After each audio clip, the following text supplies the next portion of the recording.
ng mga Ketby, mga Koreans, yan po ay listahan ng presyo ng kanilang patinda. Kaya hindi nyo na kailangan magtanong sa mga tindera kung magkano ang halaga ng kilo ng kanilang tinda. Ayan po ang bawang, sibuyas at mga carrots. Yan po ay sa may palengke ng Binangonan Rizal sa may Litid po. Yan ay malapit sa Wego at yan po ang pipino, luya at ang kilo po ng tuyo ay 280. At yun po ang iba po man ng mga gulay. May repolyo, may pechay bagyo po yan, at kung ano-ano pa. Marami po silang, yan po sinasaging.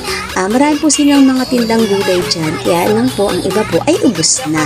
Yan po ay marami silang customer na bumibili dyan. Maaga po sila magbukas, alas 3 ng madaling araw, at ang sarado nila ay alas 12 ng tanghali. At buti na lang nakabot ako ha.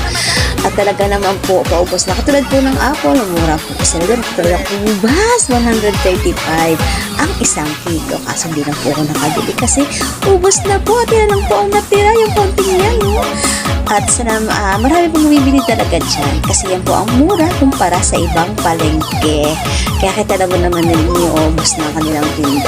At yun po nabili ko 290. Ito ang kaya kong bilhin. Thank you for watching. Bye bye. God bless us all.